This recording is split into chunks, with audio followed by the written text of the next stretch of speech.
ഹരേ കൃഷ്ണ, രാധേ രാധേ. ഭക്തിയോഗം, ശ്രീമദ് ഭഗവത്ഗീത 12-ാമത്തെ അധ്യായം, 3, 4, 5 ശ്ലോകങ്ങൾ.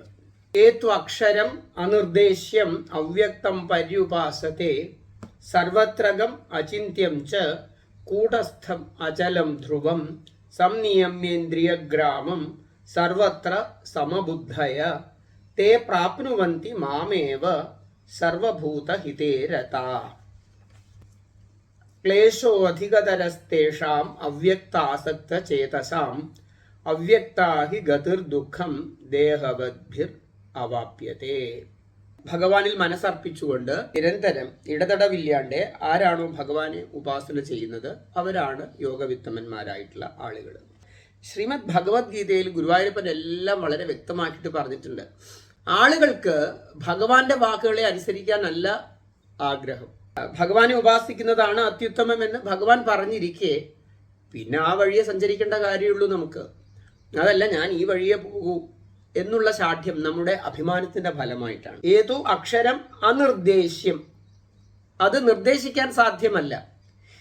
ഇന്ന പ്രകാരത്തിൽ എന്ന് നിർദ്ദേശിക്കാൻ പറ്റില്ല. എന്തുകൊണ്ട്? അത് അവ്യക്തമാണ്. വ്യക്തമല്ലാത്തതിനെ എങ്ങനെ നിർദ്ദേശിക്കാൻ സാധിക്കും? വ്യക്തമല്ലാത്ത അവ്യക്തത്തെ നിർദ്ദേശിക്കാൻ സാധ്യമല്ലാത്ത ഒന്നിനെ എങ്ങനെ ഉപാസിക്കാൻ സാധിക്കുക? It is very difficult. പിന്നെ സർവത്രകം, എല്ലായിടത്തും വ്യാപ്തമാണത്. സർവത്രകം, അചിന്യം.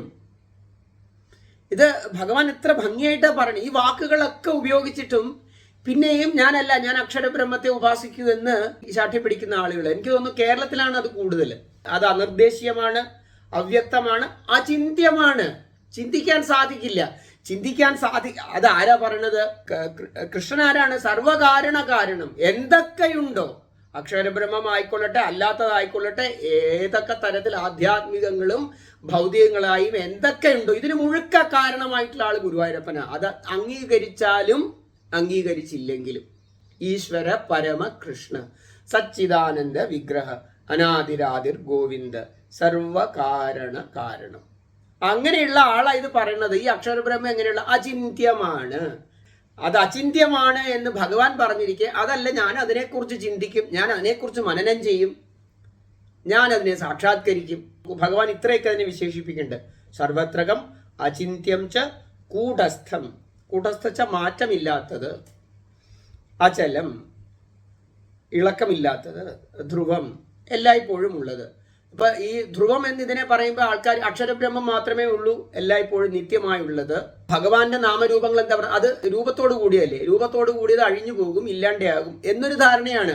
സൃഷ്ടി, സ്ഥിതി, ലയം എന്ന ഈ 3 അവസ്ഥകൾക്ക് വിധേയമായി പ്രവർത്തിക്കുന്ന അല്ലെങ്കിൽ വർത്തിക്കുന്നതായ ഭൗതിക ലോകത്തെയും അതിലുള്ള വസ്തുക്കളെയും വ്യക്തികളെയും കണ്ടിട്ട് അതേപോലെയാണ് പരമരസസ്വരൂപനായിട്ടുള്ള സച്ചിദാനന്ദ വിഗ്രഹനായിട്ടുള്ള ഭഗവാൻ ശ്രീ ഗുരുവായൂരപ്പൻ എന്നും ആളുകൾ തെറ്റിദ്ധരിക്കുന്നു, അല്ലെങ്കിൽ അത്തരത്തിൽ പറഞ്ഞു പഠിപ്പിക്കുന്നു. രൂപം ഉണ്ടെങ്കിൽ എന്തായി? രൂപം ഉണ്ടെങ്കിൽ അത് അഴിയും, അത് കുറച്ചു കാലം നിലനിൽക്കും, പിന്നെന്തായി ഉണ്ടാകും, നിലനിൽക്കും, പിന്നെ ഇല്ലാണ്ടാവും.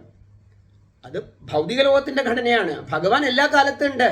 ശ്രീ ഗുരുവായൂരപ്പൻ നിത്യനാണ്, എപ്പോഴും ഉണ്ട്. കാലദേശാവധിഭ്യാം നിർമുക്തം എന്ന് മേൽപ്പത്തൂർ പറഞ്ഞത് അക്ഷരബ്രഹ്മത്തെ ഉദ്ദേശിച്ചല്ല, ബ്രഹ്മതത്വം. മേൽപ്പത്തൂർ കൃത്യമായിട്ട് നാരായണീയത്തിൽ പറയട്ടെ, ബ്രഹ്മം എന്നല്ല പറഞ്ഞ, ബ്രഹ്മതത്വം, സർവകാരണ കാരണം. ആരാധ? കൃഷ്ണൻ. അല്ലാണ്ട് ശ്രീകൃഷ്ണ അവതാരം ദ്വാപരയുഗത്തിൽ ഇത്ര കാലം സംഭവിച്ചു, അത് കഴിഞ്ഞ് അത് ഇല്ലാണ്ടായി അല്ല. Krishna is always there. ഭഗവാൻ എന്തുകൊണ്ട് അവതരിക്കുക വെച്ചാൽ ഇറങ്ങി വരിക എന്നാണ് അർത്ഥം. പ്രത്യേകമായിട്ടുള്ള ലീല നിർവഹിച്ചതിന് ശേഷം ഭഗവാൻ അന്തർധാനം ചെയ്യുമ്പോൾ വിചാരിക്കണം എന്താ? കുറച്ചു നേരം ഒരു രൂപം ഉണ്ടായിരുന്നു, നിലനിന്നു, അത് കഴിഞ്ഞ് ഇല്ലാണ്ടായി, കഴിഞ്ഞു.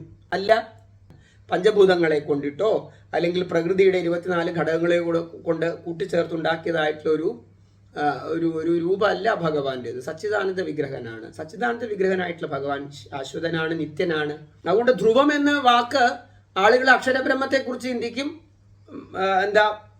അധ്രുവം എന്ന് രൂപത്തെക്കുറിച്ച് ചിന്തിക്കുന്നു. അവിടെയാണ് രൂപം ധ്രുവം തന്നെയാണ്. ആരുടേത്? ഭഗവാന്റെ ശ്രീരൂപം.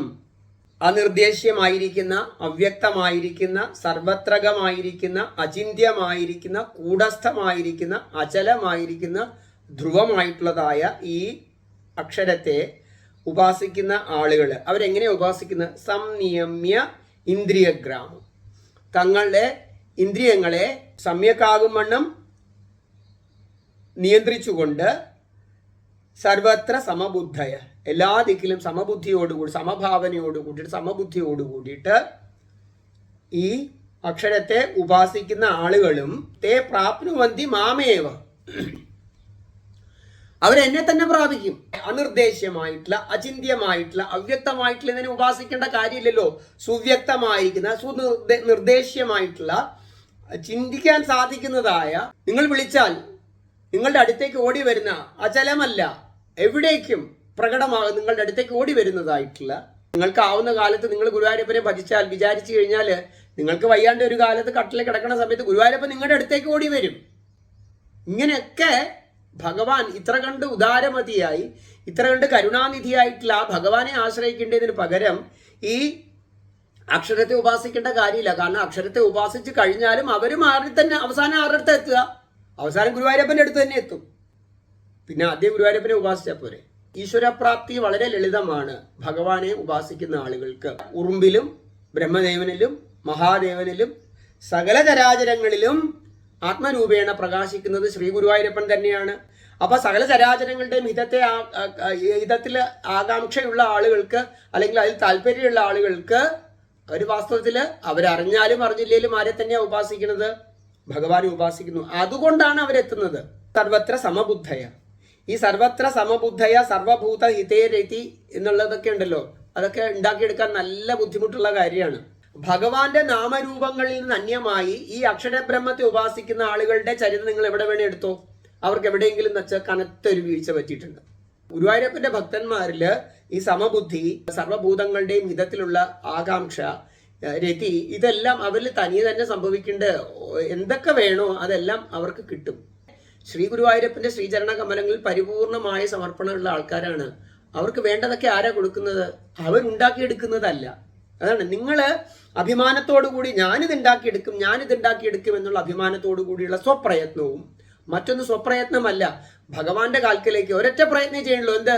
ഭഗവാനെ അടിയൻ അവിടുത്തേതാണ് എന്ന് പറഞ്ഞുകൊണ്ട് ഭഗവാന്റെ തൃച്ചേവടികളിൽ തന്നെ പരിപൂർണമായി സമർപ്പിക്കുക. പിന്നെ ഭഗവാൻ ഏറ്റെടുക്കുകയാണ്. ഭഗവാനാണ് നോക്കുന്നത് എന്ത് വേണം, ഏത് രീതിയിൽ. ഭഗവാൻ പറഞ്ഞിട്ടില്ലേ, എൻ്റെ ഭക്തന്മാരുടെ യോഗക്ഷേമത്തെ ആരാ നിർവഹിക്കുന്നത്? അവരാണോ? അല്ല. യോഗക്ഷേമം വഹാമ്യോ. സർവാത്മന ഭഗവാനെ സമാശ്രയിക്കുക. ക്ലേശിച്ച അക്ഷരബ്രഹ്മത്തെ ഉപാസിക്കുന്ന ആളുകളും അവസാനം ആരുടെ അടുത്ത് എത്തുക? ഗുരുവായൂരപ്പൻ്റെ അടുത്ത് എത്തുക. പിന്നെ ഗുരുവായൂരപ്പനെ ആദ്യം ഉപാസിക്കൂ. ഭഗവാൻ പറയുന്നുണ്ടല്ലോ. ഇത്രയൊക്കെ പറഞ്ഞാലും ആളുകൾക്ക് അത്തരത്തിലാണ് ശ്രദ്ധ പോകുന്നത്. അക്ഷരബ്രഹ്മത്തെ ഉപാസിക്കുക, അവ്യക്തത്തെ ഉപാസിക്കുക. ഈശ്വരന് നാമവും ഇല്ല, ഈശ്വര രൂപവും ഇല്ല. ഈശ്വരന് നാമമുണ്ട്, ഈശ്വരന് രൂപമുണ്ട്. ഭൗതിക ലോകത്തുള്ള നാമരൂപങ്ങളെ പോലെയല്ല സർവേശ്വരനായിട്ടുള്ള ശ്രീ ഗുരുവായൂരപ്പന്റെ നാമരൂപങ്ങൾ തിരിച്ചറിഞ്ഞ് ഭഗവാന്റെ നാമം നന്നായിട്ട് ജപിക്കുക, ഭഗവാന്റെ നാമസങ്കീർത്തനം നന്നായിട്ട് ചെയ്യുക. പൂർണ്ണമായും എല്ലാ തരത്തിലും നിങ്ങൾ ഭഗവാനിൽ ഉറക്കുക. ക്ലേശോ അധികതരസ്തേഷാം അവ്യക്താസക്ത ചേതസാം അവ്യക്താഹി ഗതിർ ദുഃഖം ദേഹവദ്ഭിർ അവാപ്യത്തെ. വീണ്ടും കൃത്യമായിട്ട് പറയുന്നുണ്ട്. ക്ലേശോ അധികതരസ്തേഷാം. രണ്ടു കൂട്ടർക്കും ക്ലേശം ഉണ്ടാവും. ഭഗവത് പ്രാപ്തി ക്ലേശം ഇല്ലാത്തതെന്നൊന്നും പറയില്ല. ഭക്തിയുടെ സരണിയിലേക്ക് നിങ്ങൾ എത്തുവോളം ഇത്തിരി ക്ലേശമുണ്ട്. പക്ഷെ ഭക്തിയുടെ മാർഗത്തിൽ എത്തിക്കഴിഞ്ഞാൽ പിന്നെ അത് മേൽപ്പത്തിൽ പറയുമല്ലോ, എന്താ, ഭവത് ഭക്തി സ്ഥാവത് പ്രമുഖ മധുര ത്വദ്ഗുണരസാത്. നിങ്ങൾ ആ ഭഗവാന്റെ ആ രസത്തിൽ മുഴുകിക്കഴിയുമ്പോൾ ശ്രീ രാധികാ മാധവയോർ അപാര മാധുര്യ ലീല ഗുണരൂപ നാംനാം പ്രതിക്ഷണാസ്വാദനം എന്നുള്ള ആ പ്രക്രിയയിലേക്ക് നിങ്ങൾ മെല്ലെ മെല്ലെ ഇറങ്ങി വന്നു കഴിയുമ്പോൾ പിന്നെ നിങ്ങൾ തനിയെ പോയിക്കോളും. കാരണം അത് അത്ര കണ്ട് മധുരമാണ്. ഭവത് ഭക്തി സ്ഥാവത് പ്രമുഖ മധുര. എന്തുകൊണ്ട്? ത്വദ്ഗുണരസാത്. അങ്ങയുടെ ഗുണരസത്തെ കൊണ്ട് അങ്ങേറ്റം മാധുര്യം നിറഞ്ഞതാണ്. അതുകൊണ്ട് ആ മാധുര്യം അനുഭവിച്ചുകൊണ്ട് അങ്ങനെ പോകും. ഭക്തിയുടെ മാർഗത്തിൽ തുടക്കത്തിൽ ക്ലേശം തോന്നിയേക്കാം, പക്ഷേ ആ ഭക്തിയുടെ മാർഗത്തിലേക്ക് എത്തിപ്പെട്ട് കഴിഞ്ഞാൽ ക്ലേശം അറിയില്ല. പക്ഷേ അവ്യക്തോപാസനയിൽ അതല്ല, അത് ഉടനീളം ക്ലേശം നിറഞ്ഞതാണ്. അതിന്റെ തുടക്കവും മധ്യവും അവസാനവും എല്ലാ തരത്തിലും ക്ലേശം നിറഞ്ഞ അതാ പറഞ്ഞത്. ക്ലേശോ അധികതര തേഷാം അവ്യക്താസക്ത ചേതസാം. അവ്യക്തത്തിൽ ആസക്തന്മാരായിട്ടുള്ള ആളുകൾക്ക് എങ്ങനെയാ ക്ലേശം അധികതരമായിരിക്കും. എന്താ കാര്യം? അവ്യക്താഹി ഗതിർ ദുഃഖം. അവ്യക്തത്തിന്റെ മാർഗം തന്നെ ദുഃഖം നിറഞ്ഞതാണ്. വിശേഷിച്ച് ദേഹികൾക്ക് അവ്യക്തത്തെ ഉപാസിക്കുക എന്നുള്ളത് അങ്ങേയറ്റം ദുഃഖം നിറഞ്ഞതാണ്, ക്ലേശം നിറഞ്ഞതാണ്. അപ്പൊ എന്ത് തന്നെ വേണം? ഏത് രീതിയിൽ നിങ്ങൾ ഉപാസന ചെയ്താലും അവസാനം ഗുരുവായൂരപ്പൻ്റെ അടുത്ത് തന്നെ എത്തുമെങ്കിൽ എന്തുകൊണ്ട് നിങ്ങൾക്ക് ഗുരുവായൂരപ്പനെ തന്നെ ഭജിച്ചുകൂടാ? എന്തേ അതിന് ഭഗവാന്റെ ശ്രീചരണ കമലങ്ങളിൽ എന്തേ സർവാത്മന ശരണാഗതി നമുക്ക് സംഭവിക്കുന്നില്ല? ഭഗവാന്റെ തൃച്ചേവടികളിൽ ഭഗവാൻ തന്നെയാണ് പരമസത്യം.